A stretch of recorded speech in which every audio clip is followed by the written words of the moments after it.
Es importante entender esto porque si interpretamos que por no tener murallas estamos hablando de pequeños poblados o aldeas chicas, no hace sentido el argumento de que el exterminio estaba decretado para los moradores de las ciudades. Pero el texto hebreo, en Deuteronomio 3:5, a mi manera de ver está muy claro, dice: Labad meari haperezi harrabá meod. Esto es, Labad aparte, meari de las ciudades, haperezi de los fereceos, harrabá meod, grande o abundante en extremo o extremadamente grandes. Harrabá meod. En contexto, sus ciudades, aunque no tenían murallas, no por ello eran chicas y no por ello eran menos representativas de lo que una ciudad implicaba en el contexto de que se estaba mandando a exterminar a las ciudades. Pero muchas traducciones distorsionan el texto de Deuteronomio 3, verso 5, por malinterpretar, fuera deliberadamente o por ignorancia, que la palabra haperezi, que es el gentilicio en hebreo para designar a los fereceos, en realidad no es un gentilicio según las traducciones, y lo interpretan como traduciendo el verbo que conforma el gentilicio, que como ya dije refiere a un lugar sin murallas. Y de ahí ellos sacan que en lugar de estar hablando de los fereceos, está hablando del verbo que compone la palabra fereceos, que significa sin murallas, y por tanto de ahí ellos traducen aldeas o poblados.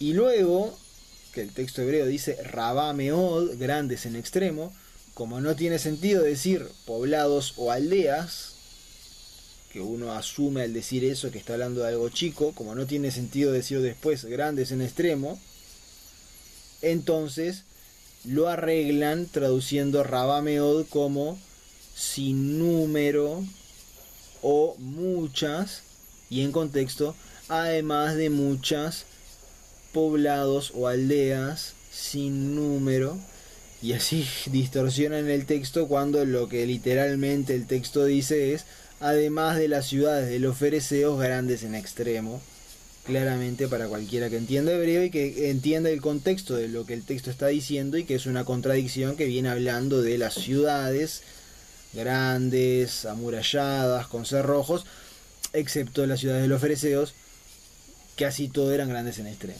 Bien. Veamos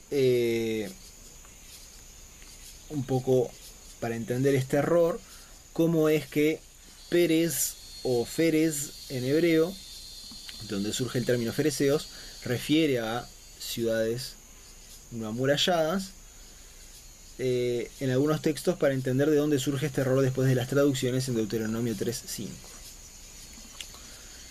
En Zacarías, sección 2, verso 4, o sección 2, verso 8, según algunas traducciones, dice: corre, habla el muchacho este diciendo, Jerusalén se habitará sin muros o como ciudad abierta, dicen las traducciones, y allí la palabra hebrea es perezot o ferezot, lo que traducen sin muro o como ciudad abierta, por la abundancia de hombres y animales en medio de ella. En Ezequiel 38, verso 11 está escrito: subiré sobre tierra abierta o indefensa, dicen las traducciones, pero allí la palabra hebrea es perezot o ferezot. Llegaré a los reposados que habitan confiados todos, moradores que no tienen muralla, ni cerrojo, ni puertas hay en ellos. Por último, veamos un ejemplo del libro de Esther, que a mi manera de ver no debería estar entre el conjunto de libros de las escrituras hebreas apartadas. No obstante, sigue siendo un antiguo testimonio del lenguaje hebreo, que es el punto. Así que leamos Esther, sección 9, verso 19. Está escrito: por eso los Yahudim, los judíos, aldeanos, dicen la mayoría de las traducciones, pero el texto dice en hebreo Haperuzim, y sigue diciendo la traducción, que habitan en ciudades abiertas o no fortificadas o sin muro, dicen las traducciones. Ahí el hebreo es Haperuzot, etcétera, etcétera. Entonces, esto de ser un aldeano en realidad implica habitar en una ciudad pero sin muralla. Entonces, traducir aldeano o aldea está mal en realidad, porque refiere a alguien que habita en una ciudad sin muralla.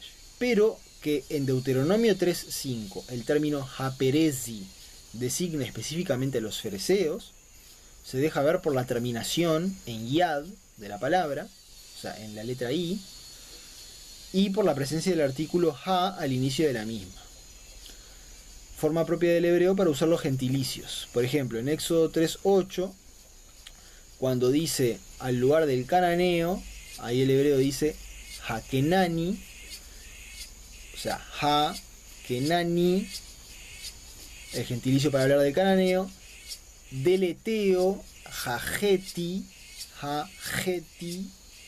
el ja primero para hablar del artículo, y la yad final, forma propia de gentilicio, acá también para referir al eteo. También en el caso del amorreo, dice ha, amari, del fereceo, ha, perezi, del eteo, del heveo, ha, jewi, y del jebuseo, ha, yebusi. Entonces, siempre esta es la manera de referir el gentilicio en el hebreo. Entonces, cuando el texto en Deuteronomio 3.5 dice ha perezi, claramente estamos hablando de los fereceos. Volvamos a leer el texto con este contexto. Todas estas eran ciudades cortadas o fortificadas, de muros elevados, puertas y cerrojos, aparte de las ciudades de los fereceos, grandes en extremo, y las enredamos a ellas conforme hicimos a Sihón, rey de Heshbón, al enredar toda ciudad, hombres, mujeres y pequeños. La aclaración de los fereceos es importante porque hace sentido con el contexto. Se habla de ciudades fortificadas, con murallas elevadas, con puertas y cerrojos, y se aclara que además se enredó o se hizo anatema a las ciudades de los fereceos que en contexto no tienen muralla, ni puerta, ni cerrojo. Pero se aclara que las ciudades de los fereceos eran grandes en extremo. Cambia mucho si en lugar de eso leemos además de muchas aldeas sin muralla.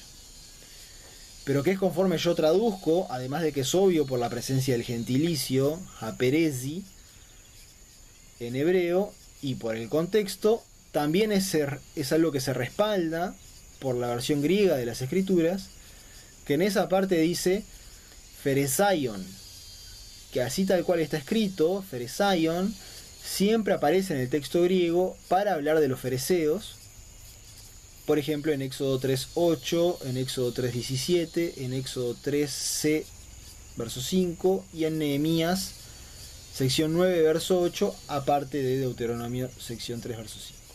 Comprendamos entonces que el énfasis del exterminio son las ciudades, y que este trato extremo para con las ciudades también está ordenado en la Torá para las ciudades de los israelitas, en caso de que incurriesen en falta grave. Y en este sentido no hay doble vara en el texto de las escrituras hebreas, y me parece importante recalcarlo. Por ejemplo, está escrito en Deuteronomio, sección 13, verso 12 al 15, o 13 al 16, según las versiones, lo siguiente: cuando escuches en una de tus ciudades que Yahuwá, tu Elohai, entrega a ti para reposar allí, que se dice, salieron hombres, hijos de Belial, de tu interior, y empujaron a los habitantes de su ciudad para decir, vamos y sirvamos a Elohaim posteriores, los cuales no han conocido, entonces investigarás y examinarás y preguntarás bien, y si resulta fiel, cierta la palabra, que ha sido hecha tal abominación esta en tu interior, golpearás a los habitantes de la ciudad aquella a filo de espada, a la red, Jajaram, a ella y a todo lo que hay en ella y a los animales de ella a filo de espada. Entonces, vemos que incluso para los israelitas, conforme ordena la Torá, era necesario proceder de esta manera con los habitantes de las ciudades en caso de una falta grave. Había que exterminarlos a todos. Este proceder en la escritura es constante, fuere con las ciudades de los cananeos o con las ciudades de los israelitas o de quien fuere. Hay un juicio severo para los que moran en las ciudades, y es solo a los habitantes de las ciudades que en el contexto de la conquista de la tierra prometida del pueblo de Israel, que en el contexto de la conquista de la tierra de Canaán, solo a los habitantes de las ciudades es a quienes se manda exterminar, hombres, mujeres y niños por igual. En próximos videos vamos a explicar varias cosas, entre ellas por qué no fueron, digamos, librados de esta red los niños, y por qué este proceder tan severo para con los moradores de las ciudades cananeas. Más allá de que moraban ciudades, el punto no es necesariamente de que era porque habitaban ciudades. El problema no es en sí la ciudad, sino lo que tiene lugar en la ciudad, lo que se exacerba en la ciudad. Cuando una nación está corrompida, en la ciudad hay algo que tiene su cúspide de maldad, y en el caso de los cananeos vamos a ver qué era esto en concreto para entender por qué tiene en general lugar el proceso de conquista de la tierra prometida, por qué se expulsa a los cananeos, por qué se exterminan los moradores de sus ciudades. Esto lo vamos a estar explicando en próximos videos y nos vemos hasta entonces.